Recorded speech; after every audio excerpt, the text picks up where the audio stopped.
It's that time of year where we've had all the build up, we've had all the excitement, we've had the preparation, we've had the clearing of the schedules, making way, and it's all over in 3 days. I could be talking about Christmas, but I'm probably talking about the Ashes. And we're now in that same period between Christmas and New Year where everyone's feeling a bit glum, a bit disorientated. And for cricket fans, it's not helped by what's just happened in Melbourne. Now, to discuss this, I'm joined by a very good friend of this show, the managing editor of the Cricketer magazine, Huw Turbervill, who has just written a really superb analysis working out just what happened and what the current state of the England Test team is. So, Huw, discuss. Yeah. Oh, well, I was just taking on board what you were saying about feeling disorientated and stuff. Yeah. Going to sleep at 3 a.m. and then waking up at lunchtime or something. But I find it refined. It's a peculiar period, isn't it? But I stayed up and watched all of it the other night. What hour of it was it? It was absolutely, it was carnage, wasn't it? you couldn't make it up, could you? Distant hopes that Root and Stokes would put on 200 and everything was going to be a bed of roses, wasn't it? But no, so I thought I'd throw together. I got the idea from a magazine I read years ago, actually, sort of what makes a good television program, and they listed the lead actor, the director, amount of money spent on it, good location filming. There's sort of 8 factors. It was a competition, actually. You had to write in and say and list them in order. And I thought I'd list the kind of what I think are the 7 or 8 factors as to why England have surrendered the Ashes in 12 days. And my temptation is always to put the marginalisation of the red ball game at the top of it, and quite a few readers have sort of responded to it, saying putting them in order. But so I thought I listed them as so the first one was just how good is this Australia side, and I think they're a really good side. Quite a few people on Twitter have argued with me about this and said it's an average Australia side. I don't know. I mean, as I say, I wrote my book about Ashes tours to Australia since the war, and obviously, you got your Bradman and your Keith Miller brigade, and obviously in the 90s, one of the best Test sides ever, the War brothers and so on. But I think this is a good side. Steve Smith, David Warner, and Marnus Labuschagne, a trio of truly world-class batsmen. And that the Hydra of Aussie quicks, the 3 of them. I mean, they are quality. Mitchell Starc, Josh Hazlewood, and Pat Cummins. I know they haven't actually been together much in this series, but those 3 are absolute quality. And some people seem to really underestimate or underrate Nathan Lyon, don't they? And I think I used the word prolific about him the other day, and somebody on Twitter said, "Oh no, he's not prolific. He's taken 400 plus Test wickets. The guy is prolific." And then they've had people like Alex Carey, Travis Head, Jai Richardson, Scott Boland step up. I think they're a quality side. So, it's unlucky for England that they've come up against, to me, an absolutely great Aussie side. My second factor was the fact that England are not a great side. This is probably one of England's poorest sides since the war. I mean, the fact that they're so reliant on Joe Root, as David Gow said, he's never known an England side so reliant on Joe Root. And the other batsmen average, the averages are there. They don't lie. The Test averages are between sort of 26 and 33. Milan's done well. He's got a couple of 80s. But this is a poor England side. They've got one world-class all-rounder in Ben Stokes, but he's had no cricket for 6 months, and it shows. And James Anderson has been brilliant. Of course, he's been absolutely staggering and incredible over his career. He's been pretty good in this series, hasn't he? So it's not a great England side. English cricket's dereliction of red ball cricket. So the 100 gets the key slot in the calendar. Then as a fop to the counties, they get the next best slot, the Blast, before the 100. And already you're taking up the prime bits of real estate in the English calendar. You've got August taken, you've got June, July taken, all the county championship thrust into the margins of the English calendar in April and May and September. And of course, that's not equipping English cricketers to play Test cricket in India and Australia. It's not fit for purpose, basically. COVID, it's not been the same this tour. The world's course not the same, but to be stuck in a sort of camp and testing every day and not being able to just walk and go to Sydney Harbour or all these fantastic places, any restaurant you want. I mean, I'm not out there, so I don't know the full ins and outs. George Devale is doing a tour diary for us, and hopefully you'll get a bit more insight about that. But I just get the feeling it's sort of a bit more cloistered, is that the word? And they're stuck in their rooms a bit more. So that must be sort of very cloying for them, really. Is the head coach up to it? Well, I don't know about you guys, because you're Essex lads, aren't you? And Chris Silverwood did a top job with your county, but he's made tactical errors. I think the thing that annoys me the most is his treatment of Jack Leach. It's been shoddy. He is the best spinner in the country. He's got a good Test record, 60 wickets at 30. But they had him carrying the drinks around for 2 summers. Absolutely bizarre. Not stopping him from playing for Somerset, but just in the England camp, but not playing. Bizarre. And then Silverwood's got the Supremo role now, so he's got the executive powers, a bit like Ray Illingworth had in the mid-90s, and it hasn't worked, basically. They picked the wrong sides for Brisbane. They picked the wrong sides for Adelaide. My 6th factor was Joe Root. He's not having a good time as captain. I'm loath to put the boot in him. His batting has been absolutely immense, and it's at the end of the day, it's about how players perform in the middle, isn't it? He lost the plot. It was a testosterone charged performance against India at Lord's last summer. That game was there for the taking, and the bowlers lost it. His field placings are a bit dubious. Some of his selections, along with Silverwood, have been highly questionable. He bowled Jofra Archer into the ground. I think history will record that.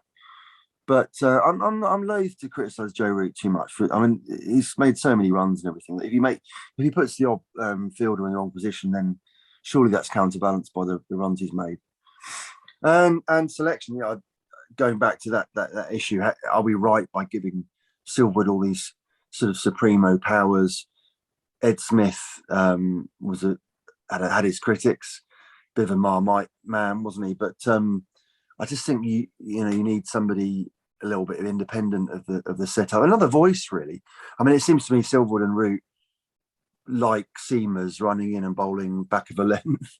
And they don't have any reliance on spinners, or certainly that they feel that we don't have the spinners to play at Test level.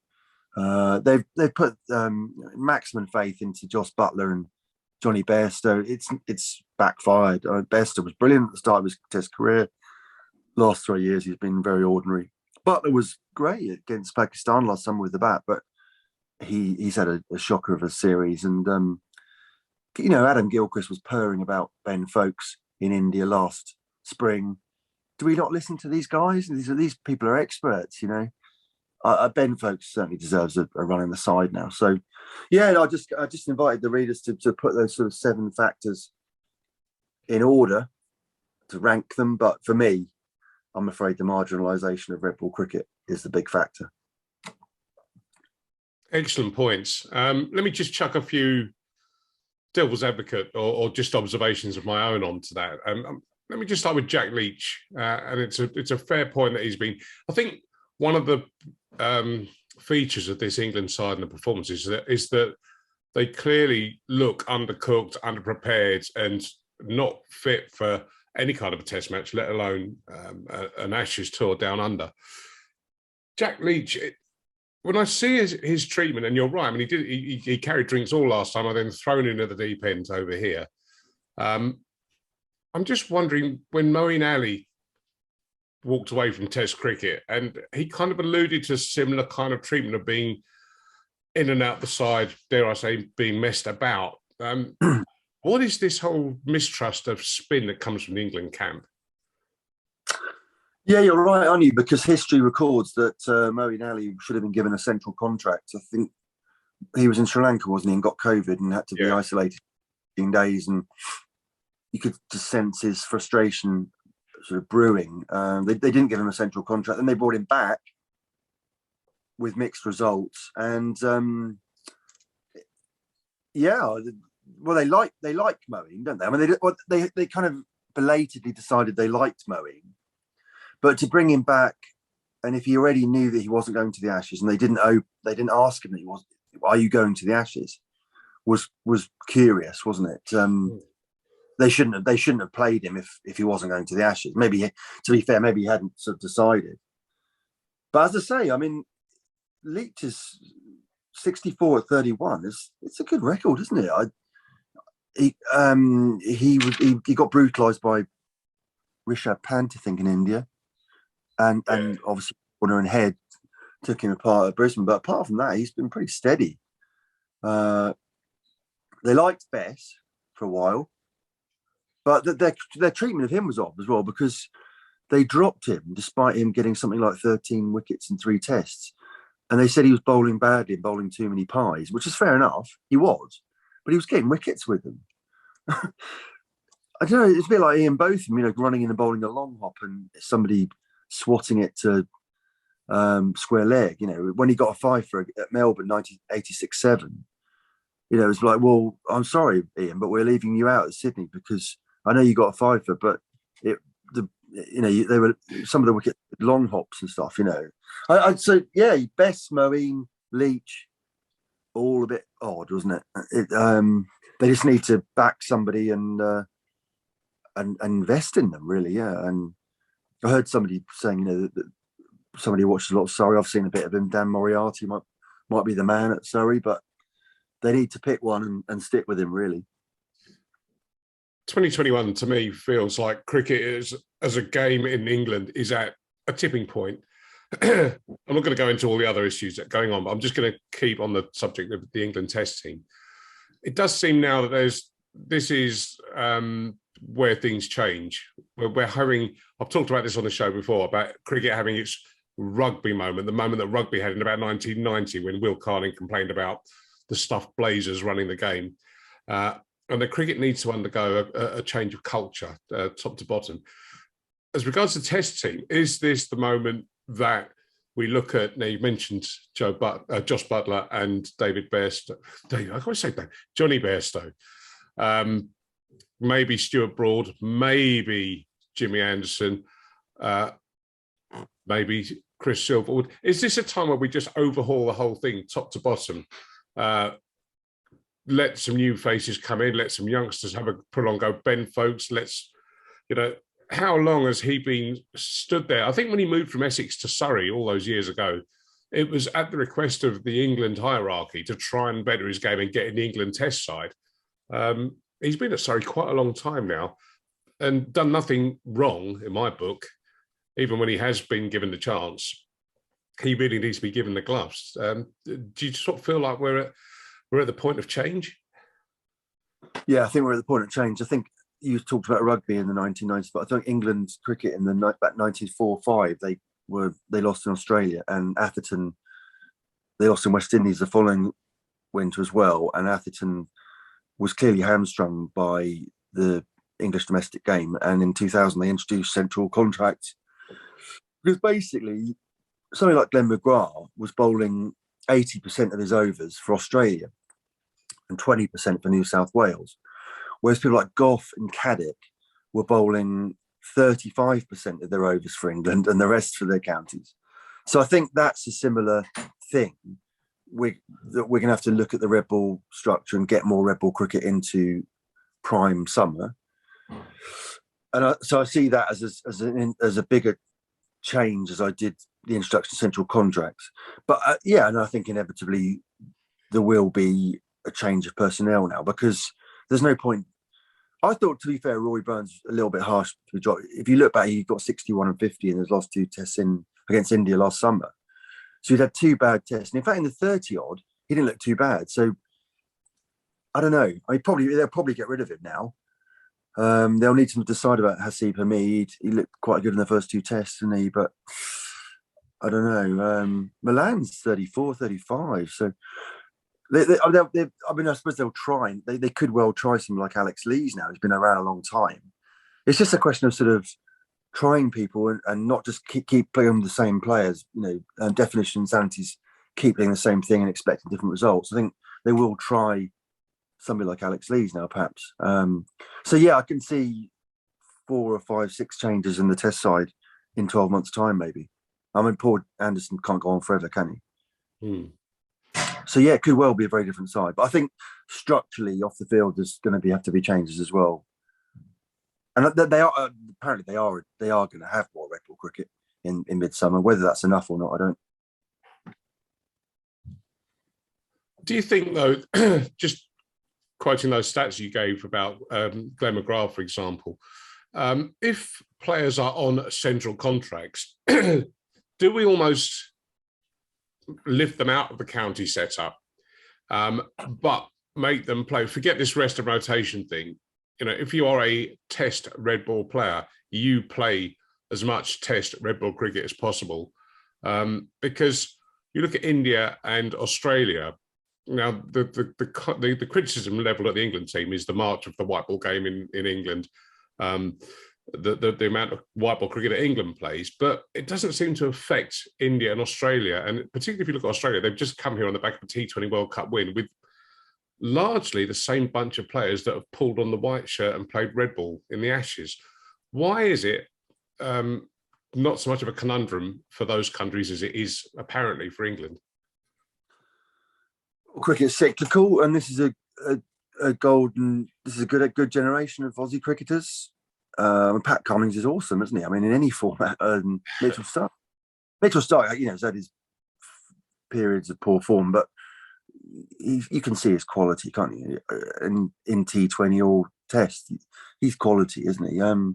Yeah, England just haven't got a very good pool of players at the moment. India have got a marvellous pool of players, but they've got 1 billion people in their country, so. When I'd say that, yeah,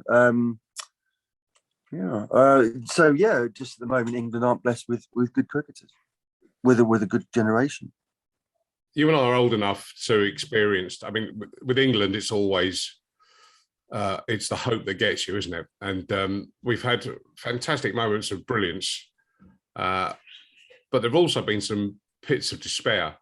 How does this current situation rank among the England downturns that you've seen in your time covering and watching cricket?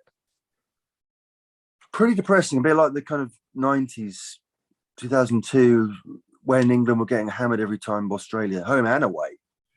And something like Ian Chappell said the Ashes needs to be downgraded to 3 Test series from a 5 Test. I mean, at least we've got the consolation that England are competitive at home. But no, a bit sad, and just there's real problems. You know, the 100. The ECB said we needed the 100. It's just been pushed into I used the expression just now, prime real estate. It's marginalised the county championship. You know, red ball cricket is just diminishing. You've got somebody like KP on Twitter saying in 5 years' time there'll only be 3 or 4 Test nations. It's worrying, isn't it? It's worrying for the longer game and worrying for England. But also, you said about we need to take people out of the county game and make them play red ball cricket. But I mean, they took Leach out of the county game and got carrying the drinks for 2 years, didn't they? So yeah. I don't know, really. It's a balance, isn't it? I mean, it's almost like McGrath bowled all his overs for Australia, none for his state. Gough bowled most of his overs for Yorkshire, but not for England. Well, there's a bit of a balance now, isn't there? Somebody like Leach isn't bowling enough overs, is he? So he needs to bowl more for Somerset. Yeah. They need to just look at it really carefully, get the balance right. Almost central contracts almost have gone too far now. I mean, I know COVID's a factor there. Oh, let's get Leach up from Taunton and just let him, you know, sit in the dressing room for a summer. I mean, so yeah, it's a balance, isn't it? Complicated by COVID. I admit, complicated by COVID.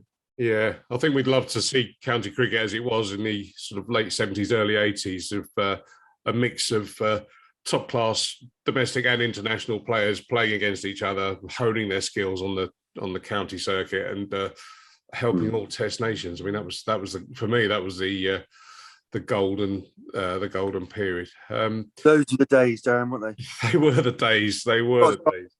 Nostalgic, haven't we? But I think T20 changed everything, didn't it? The franchise leagues. Yeah, exactly. Just looking forward slightly into 2022. It should be helpful, I think, for English spirits. We've got a tour to West Indies, which is always good fun, and should be more at a level. No disrespect to the West Indies, but it should be more competitive for England to get their teeth into with some Test matches and some T20s over there, and then a more friendly summer schedule once the domestic season gets underway.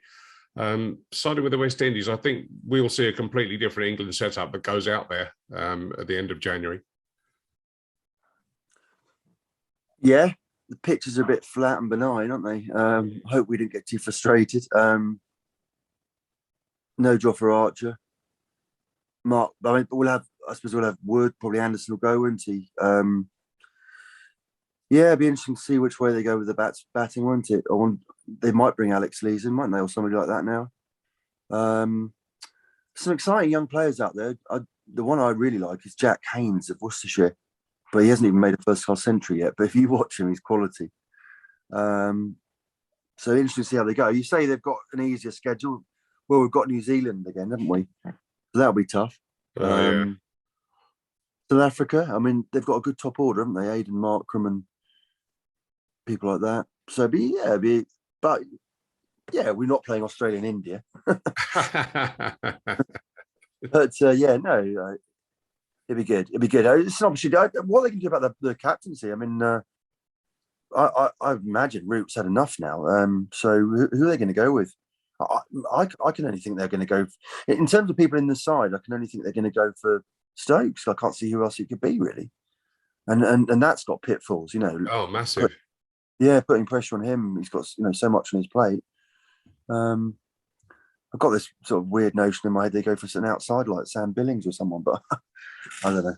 Yeah, it smacks to me of 1981 and all that, when Brearley came back to just captain the side rather than anything else. So, you know, if they want to truly think outside the box, that's probably the way they go. Alistair Cook? Why not? Is that how you're thinking? Wouldn't he? Although he was hardly, to be fair, I mean, I like Alistair, but he wasn't exactly Brearley as captain, was he? But you need a wise old owl or someone that's not going to take any nonsense. And I think that's got to be the way forward. All right, I think we'll wrap it up there. Many thanks for joining us, and urge all of our listeners and viewers to subscribe to the Cricketer magazine, an excellent publication. You've just celebrated your 100th year, was it just recently? Yeah, 100th birthday was last April. And then we've just had this Christmas cover out now with the wonderful Nick Newman of the Sunday Times cartoon cover, which is really funny. He's really talented. So interesting article in there about Mark Baldwin talking about Sam Billings, the Test great that never was. So just talking about what we were saying. So yeah, we've got George Devell writing for us now. So yeah, looking forward to our 101st year and making it a daddy 100. Well, it's great to see somebody getting a century, and we'll put the link to the magazine and urge everyone to subscribe to it. That'll all be in the bio to this video. So, Huw, many thanks. Compliments of the season, and all the best for 2022. And look forward to dragging you up to Brentwood and sitting in the studio with us once again. Yeah, Happy New Year to all the listeners. Huw Turbervill from the Cricketer. Many thanks.